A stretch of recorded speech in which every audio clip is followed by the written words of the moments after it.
Before Duffy's Hope, life was just a roller coaster. So many different things was going on. I would say I was definitely out of control, and I just thought I could do whatever, whenever I wanted, and nobody else could tell me what to do.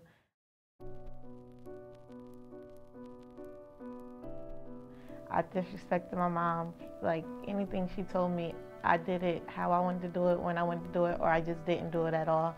If I couldn't be outside, then nobody else got their way. I enjoyed just running around with people that I shouldn't have been running around with, doing whatever. At that time, I thought it was fun and enjoyment, and looking back, it really wasn't.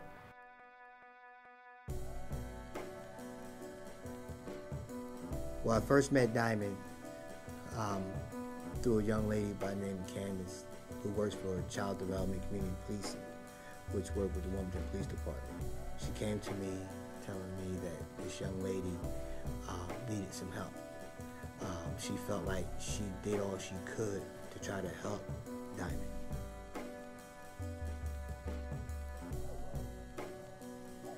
And she said, I think you can probably get to this young lady. And I said, you sure? And she was like, yeah. So she introduced me to Diamond one day, and from that day that we met, Diamond just, she had this attitude where she was, the girl, and she didn't want no help, and she was just, very defiant, and, I think she was just more willing to be involved in the streets than really being involved in school. Just a lot going on in my neighborhood. People doing whatever they wanted, whenever they wanted, selling drugs, just any time of the day, whenever. I just thought I could be outside whenever, doing whatever with whoever I want, whenever I wanted. In the house, I just disrespected my mom. Like, if she told me to do something, I just didn't do it if I didn't feel like it. Or why do I gotta do it? Like, why do I gotta listen to you? I just thought I was in charge of everything, and it just really sent me down the wrong path. Once I met Miss Candace from the police department, like, she was the first person that I felt like I could open up to and talk to, but I still was kind of shy and back offish. I didn't want to tell her everything, just enough so she could be off my case sometimes, and she would think that I'm being real with her and open to her, but I wasn't fully open with her about everything. And I think in the end she noticed that I wasn't 100% there with her, and that she wasn't really creating a full change like how I should be, because when she wasn't around, she probably heard that I was still doing stuff that I shouldn't have been doing. I really appreciate her for passing me and to help me get into Duffy's Hope, and that's when the change really started in my life. Like, coming into Duffy's Hope, it was definitely like, it created a 360 in my life.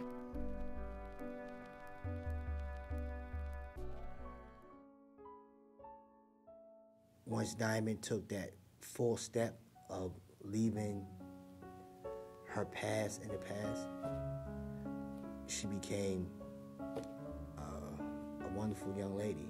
I remember, I'm gonna go back to her now going in high school, and I might be a little off, but I'm pretty sure she'll correct me. But I think her sophomore year, her brother was killed out in Georgetown Apartments. And I remember getting a phone call from Mom about 1:30 in the morning, asking me, can I come over and work with Diamond and her brother, Wim, who was in her program as well. And I remember coming to the house, everybody's upset, I don't know if you ever been around folks at that time when a family member was murdered, and just trying to keep everybody calm. I remember taking her brother, who was angry because his brother was killed, and taking him to one of my friend's house who just lost his nephew. And I think the following, 2 years later, I remember Diamond giving me a call, telling me that she came down the steps, ready to go to school, and found her father dead on the floor, who died of a heart attack.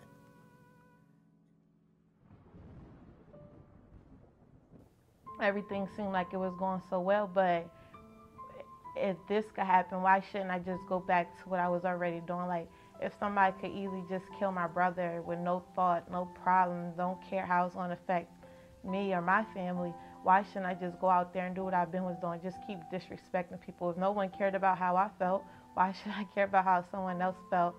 And it was just like a down part of my high school career.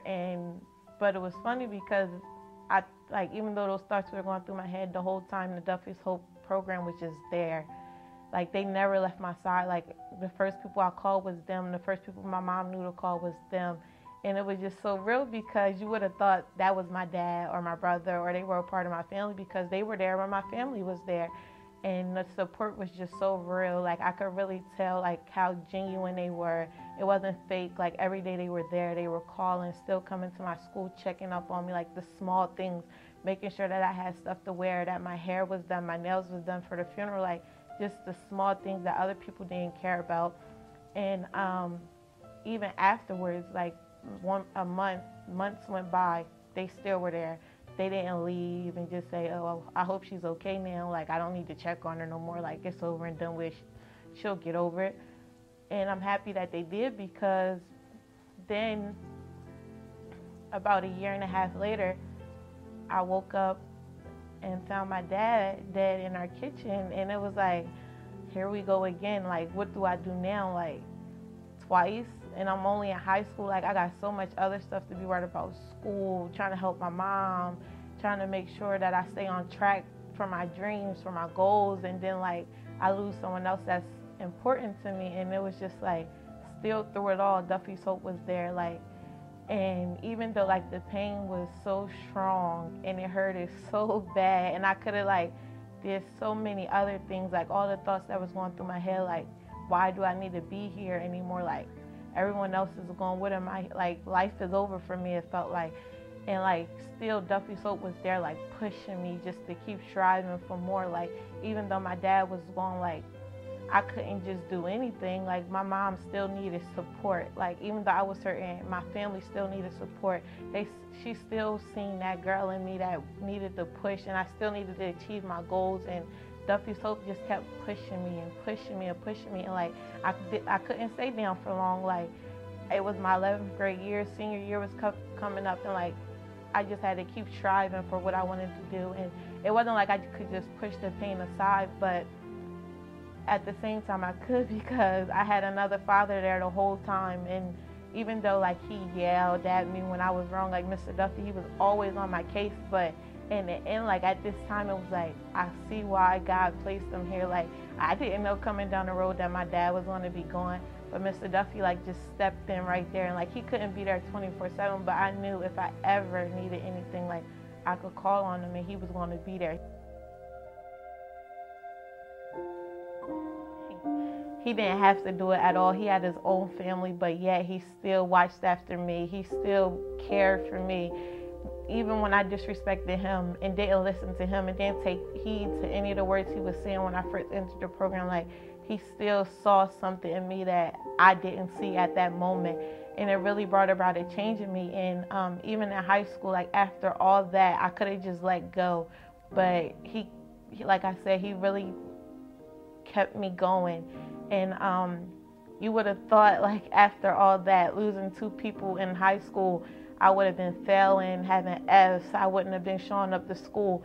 I was still there, still motivated, getting good grades, coming out of school with a 2010 on my SATs, still getting distinguished honors in my 11th and 12th grade year after losing my father, somebody so important. Like, that motivation was just still there. And without Mr. Duffy, like, I don't know if I would have been able to do it. Like, I would have just went back to my old ways. But I knew I couldn't. Like, I had someone counting on me, like my family, my brothers, like my mom. I had people counting on me, and I couldn't just let go.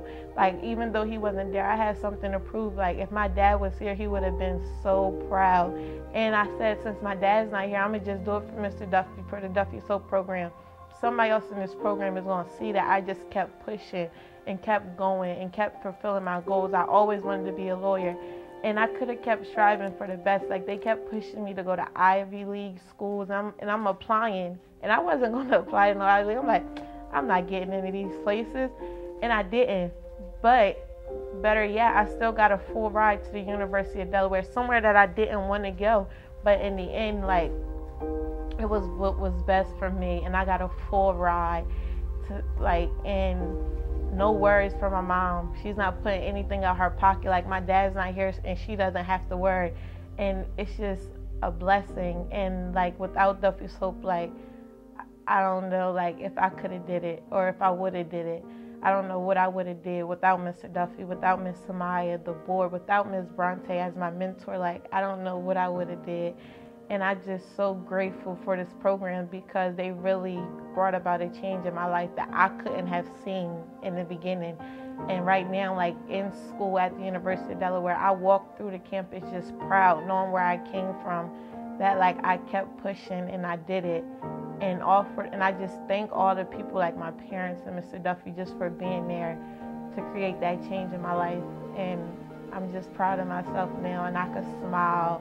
Like, the tears are here, but it's tears of joy because I know, like, where I came from and what I could have done, but where I'm at now and where I'm striving to be. Like, I'm going to be that lawyer that I always wanted to be. Like, I'm going to go back and change those things that weren't right in my community and that still aren't right. I'm going to bring about a change in my family for people who think that it's over. It's not over. Like, keep striving to be the best. And I just owe it all to Duffy Soul.